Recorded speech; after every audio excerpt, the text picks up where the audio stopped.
More details emerged today about yesterday's deadly shootings at a Sikh temple in Wisconsin. Yesterday at 10:25 a.m., we received our initial call from inside the Sikh temple that there was a problem going on and that somebody was firing inside of there. The gunman killed 6 people and critically wounded 3 more with a 9mm handgun before being killed himself by police. This morning, he was identified as Wade Michael Page, a 40-year-old Army veteran. Oak Creek Police Chief John Edwards. I know there's much that's been put out in the media already regarding him, and some of that we're looking at. We can say that he was in the military from 1992 to 1998. He had a general discharge, and that he was ineligible for reenlistment. Police and federal officials said they felt sure that the gunman had acted alone. They had nothing to say about a possible motive for the shootings, but FBI Special Agent Teresa Carlson said the case is being treated as a possible domestic terror incident. There are indicators that this could be a domestic terrorism case. We're happy to take it on. The definition of domestic terrorism is the use of force or violence for social or political gain. So that's obviously what we're looking at. Today, one watchdog group, the Southern Poverty Law Center, reported Page was a, quote, frustrated neo-Nazi. Indeed, violence against the 500,000 Sikhs in the U.S. has increased since 9/11. Some attackers assume that the turbans worn by Sikh men are Islamic symbols. But Sikh leaders in Wisconsin today insisted they would not be intimidated. If you see a turbaned gentleman in this country, he or she is likely to be a Sikh. We like to take pride in who we are, and we like to display that with conviction. The shootings also echoed in India, where the majority of the world's 27 million Sikhs live. There were protests in New Delhi and voices of outrage and frustration.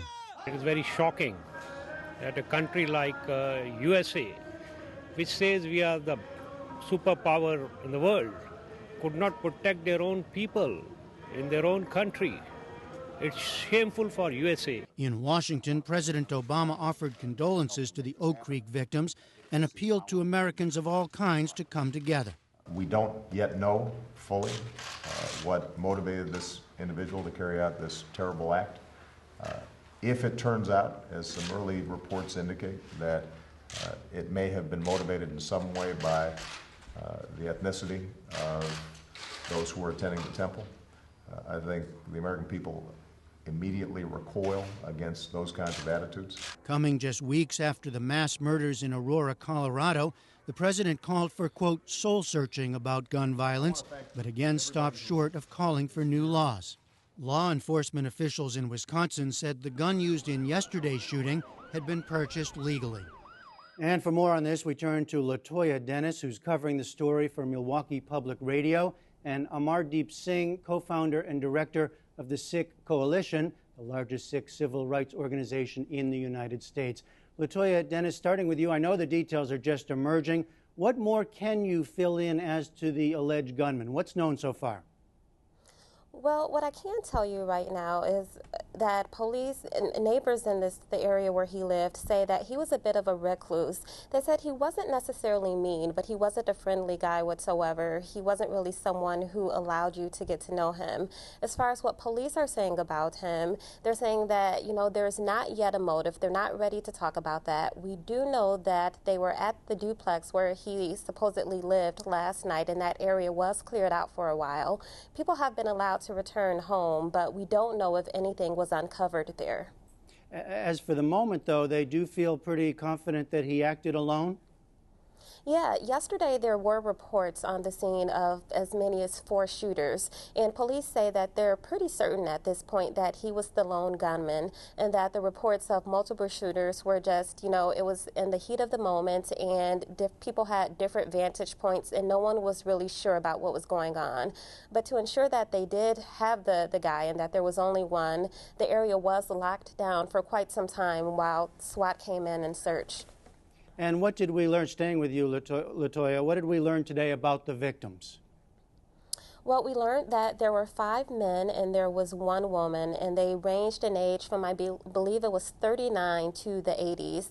And you know, it's just a very sad time for the victims and their families. There was one police officer who was critically wounded, and I believe he was shot 8 or 9 times at close range, and so he is still in the hospital along with 2 other people who were wounded. In fact, they described a rather dramatic scene when he arrived on the scene and trying to help one of the victims, and then was essentially, I think the word they used was ambushed. Yeah, exactly. The Lieutenant Brian Murphy was the first person on the scene, I do believe, and he was ambushed by the gunman. He was shot again 8 or 9 times at close range. Other officers arrived, and they didn't realize at that time that Officer Murphy had been shot. And, you know, they told the gunman to put down his gun. He didn't listen. He fired at the vehicles, and they returned fire in exchange, killing him. Now, Amardeep Singh, I'd like to bring you in here. There is, of course, a lot of confusion about your community, and so I just want to ask you a straightforward question. How do you define yourselves? What is a Sikh? Sikhism is a disciple. I mean, at the end of the day, the definition of a Sikh is a learner and a disciple. And, we have 3 core tenets that for our daily lives. We believe in working hard and honestly, and in doing so, we're respecting our Creator. We believe in sharing our bounty with others. And then our 3rd daily obligation is to remember God in everything we do. So even as I talk to you, I'm somehow in the back of my mind remembering God. And as a signifier of this obligation, we wear our turban as an external uniform, like a police officer has a uniform to remind them of their values. Our turban is a constant reminder to us of our obligation to stand for justice and be compassionate and loving in our interactions with people. And in the United States, we use the number, I've seen, about 500,000. Does that sound right? And when did most of the community come, and how spread around the United States in terms of communities? Yeah, end of the Sikhs first came to this country about 100 years ago, but there were 2 major population drives in the United States. First, in the mid-1960s, when immigration law was changed to allow more people from Asia to come to the United States, there was a big population surge then. And then in the 1980s, when there was political unrest in India involving the state of Punjab, where Sikhs reside, that also led to a large population surge. And the Sikhs mostly live on either coast. Places like Wisconsin and the Midwest tend to have much smaller Sikh populations. Now tell us about threats against the Sikh community, especially after 9/11. Of what nature are they, to help think about the context for what happened yesterday? Yeah, just to give you a sense of it, since 9/11, our organization, the Sikh Coalition, has documented literally thousands of either hate crimes, incidents of employment discrimination, incidents of school bullying, complaints of profiling by Customs and Borders Patrol, Transportation Security Administration, so sort of complaints of discrimination that run the gamut.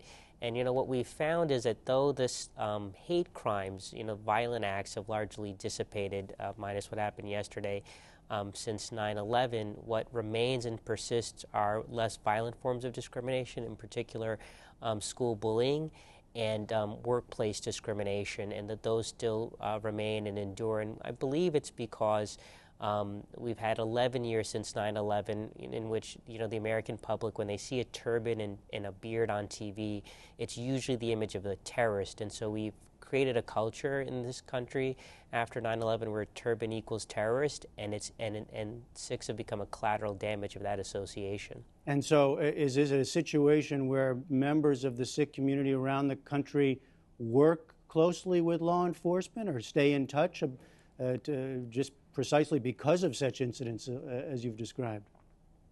Yeah, I think our law enforcement has been wonderful after 9/11, and again, this incident is a good example of law enforcement circling the wagons, doing their job, and working to protect the community as best they can. But I think, the real problem is that we haven't done enough as a community or as a country to change hearts and minds. Until folks understand that when they see a person like me, that I might be a construction worker or a gas station worker or a teacher or a lawyer or a doctor or a dentist, rather than a terrorist, until we change hearts and minds, we're going to continue to run into the problems we've seen post 9/11 with school bullying, hate crimes, employment discrimination profiling. Now, Latoya Dennis, back to you. In terms of where this goes next, as we said, there is a lot of focus on whether the alleged gunman, Wade Michael Page, has these connections to any kind of neo-Nazi or other extremist groups. What do we know so far, and what is law enforcement looking at this point?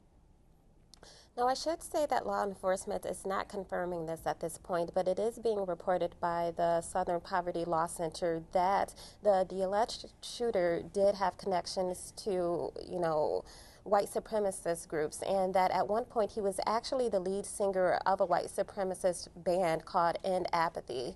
Again, this is not being reported by law enforcement, but other people are digging into his background.